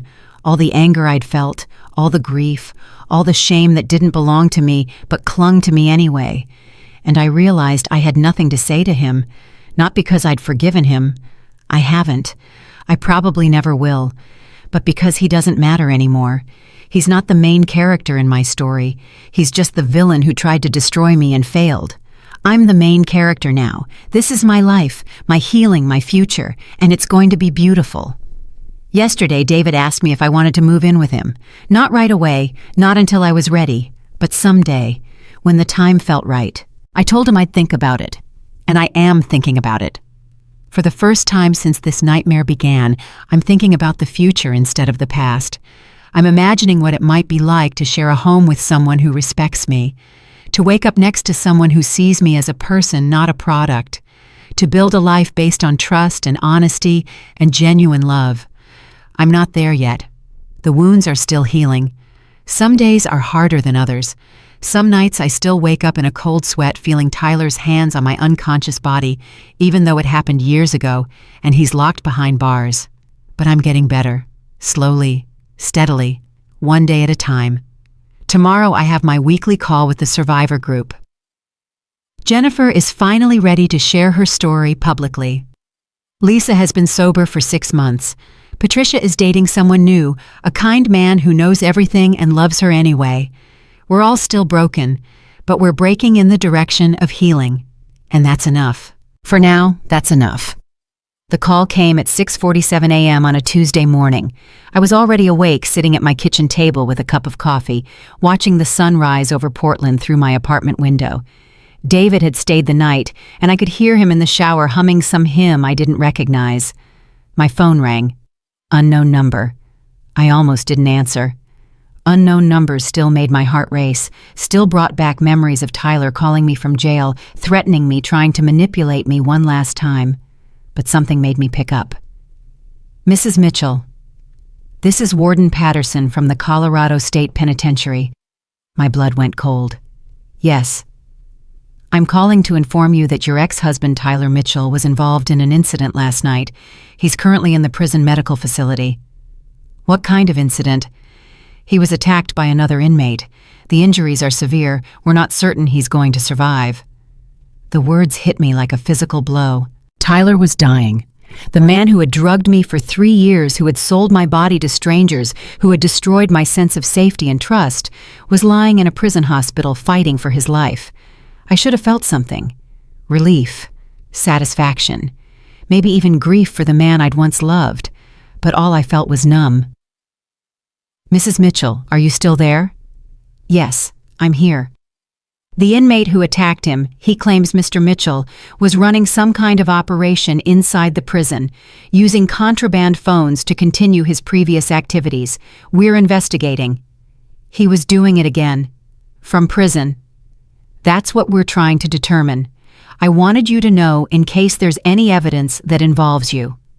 I hung up and sat there staring at my phone. David came out of the bathroom, a towel around his waist, and saw my face. What happened? Tyler was attacked in prison. They don't know if he's going to live. David sat down across from me. How do you feel about that? I don't know. I thought I'd feel something. Happy maybe. Relieved. But I just feel empty. That's okay. You don't have to feel any particular way. My phone buzzed. A text from Detective Chen. Call me. Urgent. I called her back immediately. Mrs. Mitchell, I just heard about your ex-husband, but there's something else you need to know. The FBI has been monitoring communications from inside the prison. Tyler was using smuggled phones to maintain contact with members of his network. The warden mentioned that. What he probably didn't mention is that Tyler was planning something. We intercepted messages suggesting he was arranging for someone on the outside to target you. My heart stopped. Target me. We believe he hired someone to harm you. We don't know who or when, but we're taking this threat seriously. I'm arranging protective detail for you immediately. He was going to have me killed.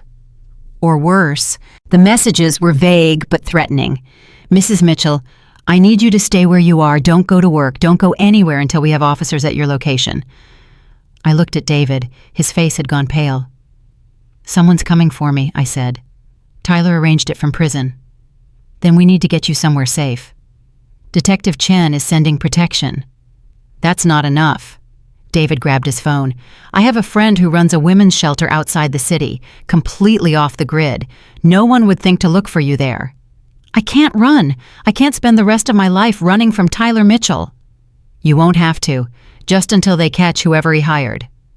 My phone rang again. Riley. Morgan, I just saw the news. Tyler was attacked in prison. Are you okay? No. Riley, he was planning something. The FBI thinks he hired someone to come after me. I'm booking a flight. I'll be there by tonight. You don't have to do that. Yes, I do. This isn't over. I'm not leaving you alone again. The next 3 days were a blur of fear and waiting. I stayed at David's friend's shelter, a converted farmhouse 30 miles outside Portland. 2 FBI agents were stationed outside at all times. Detective Chen called twice a day with updates. Tyler was in a coma. The attack had caused severe brain damage. Even if he survived, he would likely never regain consciousness. The FBI was tracking every communication he'd made from prison. They'd identified 3 possible suspects who might be working on his behalf, but none had been located yet. I couldn't sleep. Every noise made me jump. Every shadow looked like a threat. The progress I'd made over the past year, the healing, the hope, the sense of safety, I'd started to rebuild. All of it crumbled. On the 4th day, Detective Chen called with news. We got him, one of Tyler's contacts, a man named Marcus Webb. He was arrested this morning in Seattle. He had photos of your apartment, your workplace, your car. He was planning to move on you within the week. I started shaking. He was going to kill me. We don't know his exact intentions, but yes, he was planning something violent. He's in custody now. He's not going to hurt you. What about the others? The other suspects? One fled the country. We've alerted Interpol. The 3rd turned out to be uninvolved. It was just Webb. So it's over. The immediate threat is over. You can go home. Home. I didn't even know what that word meant anymore. Riley arrived that evening. She held me while I cried for the first time in days, releasing all the fear and tension I'd been holding inside. I thought it was over, I said. I thought when he went to prison it was over, but he was still trying to hurt me. Even from a cage, he was still trying to destroy me. But he failed, just like he failed before. You're still here. You're still standing. I'm tired of standing. I'm tired of being strong. I just want to be normal. You will be, someday. But right now you're allowed to be tired. You're allowed to be scared. You've been through more than most people could survive. 2 weeks later, Tyler died. He never woke up from the coma. His organs failed one by one, and at 3:42 a.m. on a Wednesday morning, Tyler Mitchell took his last breath in a prison hospital bed, surrounded by guards instead of family. I found out from Detective Chen. She called me personally, her voice soft. Mrs. Mitchell, I wanted you to hear this from me. Tyler passed away overnight. I waited for the tears. They didn't come. Thank you for telling me. Are you okay? I don't know. I thought I'd feel something. Relief, maybe. Closure. But I just feel tired. That's understandable. You've been through an incredible amount of trauma. Take whatever time you need to process this. After I hung up, I sat in my apartment and tried to wrap my mind around the fact that Tyler Mitchell was gone. The man who had haunted my nightmares, who had violated me for years, who had tried to have me killed even from prison, no longer existed. But the damage he'd done still existed. The scars he'd left on my psyche, on my ability to trust, on my sense of self, those would take years to heal. Maybe a lifetime. David came over that evening. He didn't ask how I was feeling. He just sat with me, held my hand, let me exist in the complicated space between grief and relief. "Do you want to talk about it?" he finally asked. "I don't know what to say. He's dead. The man I was married to for 23 years is dead, and I don't feel anything." "You might later. Grief doesn't always come when we expect it." "I'm not sure it's grief I'm feeling. It's more like confusion. Like a part of my life just ended, but I don't know what that means." "It means you're free. Really free now. He can't hurt you anymore. He can't hire anyone to hurt you. He can't send letters or make phone calls or have any influence on your life whatsoever." I let that sink in. Free. I was free. "I never thought I'd be glad someone was dead," I said. "That's not who I am. But there's a part of me, a small dark part, that's relieved." "That doesn't make you a bad person. It makes you human. He put you through hell. It's natural to feel relief that he can't do it again." The funeral was 3 days later. I didn't go. Tyler's family, what was left of them, held a small service in Kentucky. His mother had died 2 years before the trial, which I was grateful for. She'd always been kind to me. I couldn't imagine what it would have been like for her to learn what her son had done. His sister contacted me afterward, a short email, formal and cold. "Morgan, I know you probably don't want to hear from me. I just wanted you to know that I believe you. I believe everything you testified to. I always knew there was something wrong with Tyler, something dark inside him that he hid from everyone. I'm sorry I didn't see it sooner. I'm sorry I couldn't protect you. I hope you find peace." I read the email several times before responding. "Thank you for reaching out. I hope you find peace too." It was all I could manage. It was enough. 1 month after Tyler's death, I moved in with David. It wasn't a decision I made lightly. Dr. Wells and I spent several sessions discussing it, exploring my fears and reservations, making sure I was moving forward for the right reasons, and not just running away from being alone. "I'm not running away from anything," I told her. "I'm running toward something, toward a life I actually want, toward a person who treats me with respect and kindness, toward the future I thought Tyler stole from me. And you feel ready for that? I feel ready to try." Moving day was surreal. David's house was nothing like the home I'd shared with Tyler. It was smaller, older, full of books and warmth and evidence of a life lived with intention. There was no basement office, no locked drawers, no hidden safes. When we finished unpacking, David took my hand and led me through every room. "This is your home now," he said. "I want you to feel safe here. I want you to know that there are no secrets in this house, nothing hidden, nothing locked away." "I believe you. If you ever feel unsafe, even for a second, you tell me. We'll figure it out together." I kissed him then, really kissed him, without fear or hesitation, without the ghost of Tyler Mitchell hovering over my shoulder. "I love you," I said. The first time I'd said those words to anyone since my marriage ended. "I love you too." 6 months after Tyler's death, the foundation I'd started was growing beyond anything I'd imagined. We'd helped over 200 survivors at that point. We'd partnered with law enforcement agencies in 12 states. We'd created a training program for hospital workers to recognize signs of intimate partner drugging. But it was what happened that spring that truly changed everything. I got a call from a woman named Rebecca. She was crying so hard I could barely understand her. "Mrs. Mitchell, my name is Rebecca Torres. I think my husband is drugging me." I sat down at my desk, my heart pounding. "Tell me what's happening." "I've been having memory gaps, waking up exhausted, finding bruises I can't explain. My husband gives me vitamins every night, and I just realized that's when it started." "Rebecca, listen to me carefully. You need to stop taking those vitamins. Can you do that?" "I'm scared. What if I'm wrong? What if I'm imagining things?" "You're not imagining things. I went through exactly what you're describing. Trust your instincts. They're trying to protect you." I stayed on the phone with Rebecca for 2 hours. I connected her with local resources, with a lawyer, with a domestic violence shelter.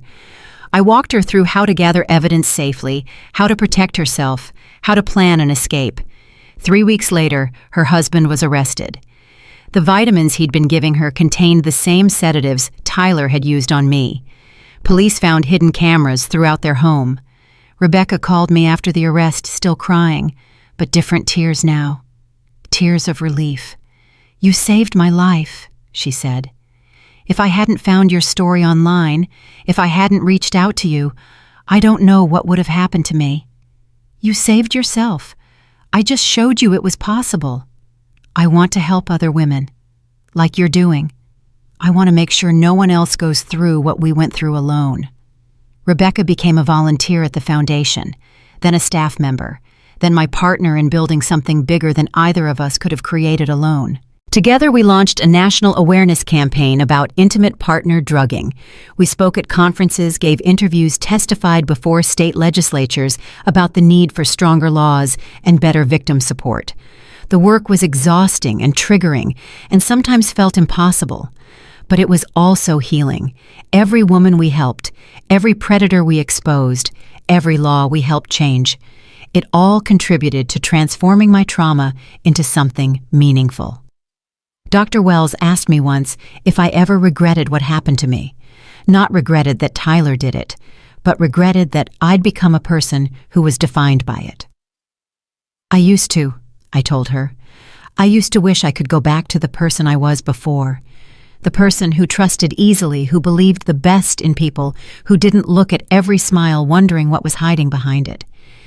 And now I realize that person wasn't better, just less informed, less aware of what humans are capable of. The person I am now, she's stronger, wiser, more compassionate. She's experienced the worst of humanity, and she chose to respond by bringing out the best." That's a profound shift.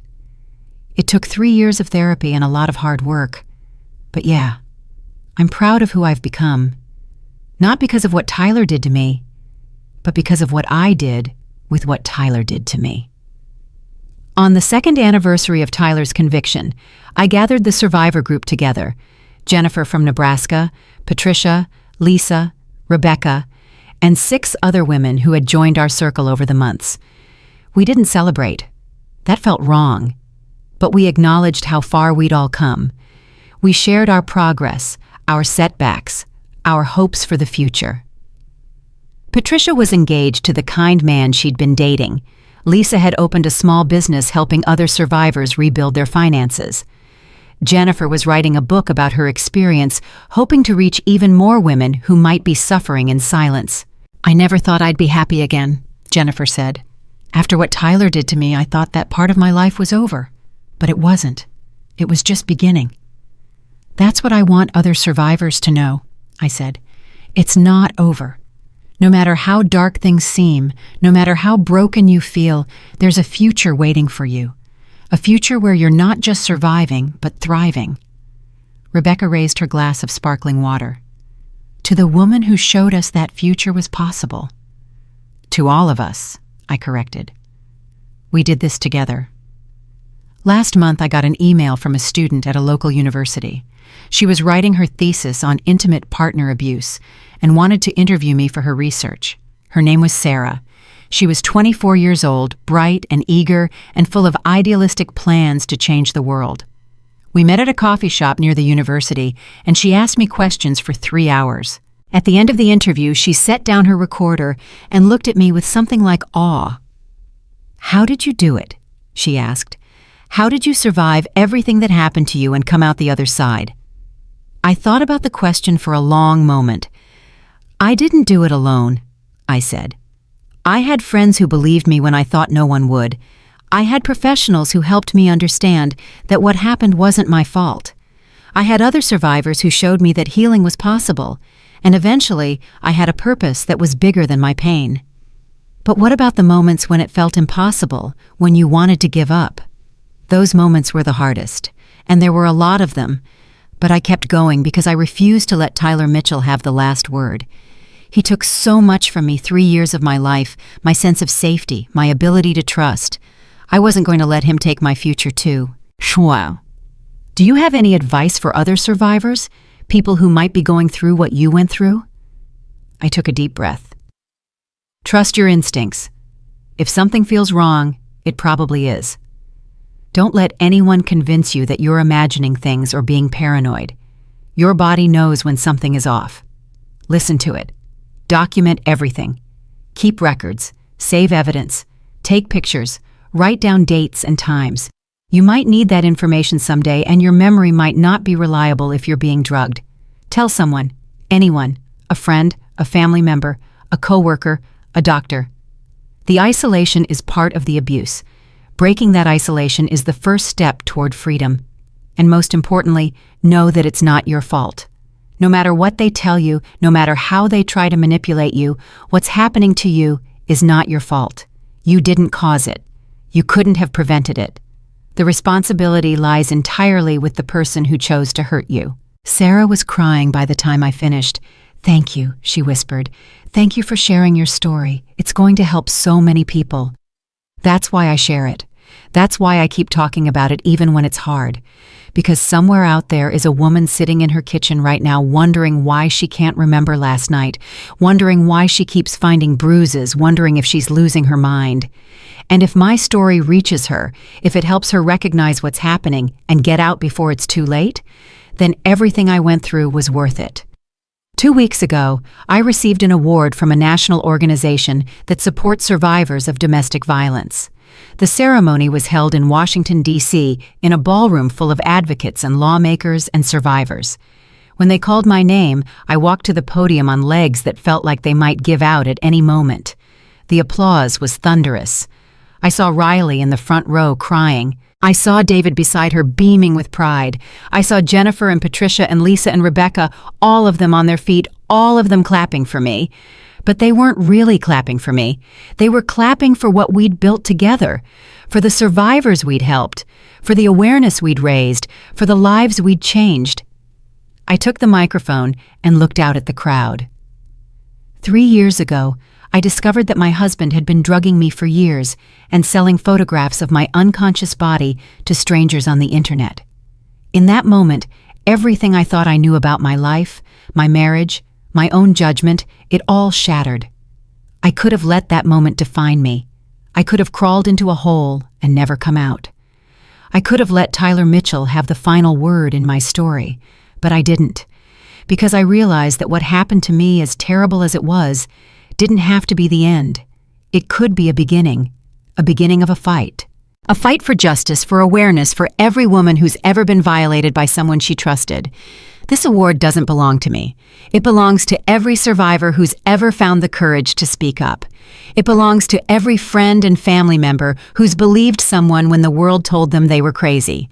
It belongs to every advocate, every law enforcement officer, every therapist, every lawyer who's dedicated their career to protecting the vulnerable. And it belongs to the women who didn't make it, the women who are still trapped, the women who never got the chance to tell their stories. We fight for them every day, every case, every awareness campaign, every law we help pass.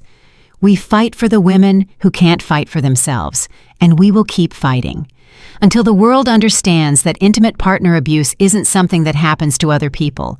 It happens in nice neighborhoods. It happens in loving marriages. It happens to educated, successful, careful women who did everything right and still couldn't see the monster sleeping beside them. It can happen to anyone. And everyone deserves to know the warning signs. Everyone deserves access to help. Everyone deserves to be believed. Thank you for this honor. Thank you for believing in our work.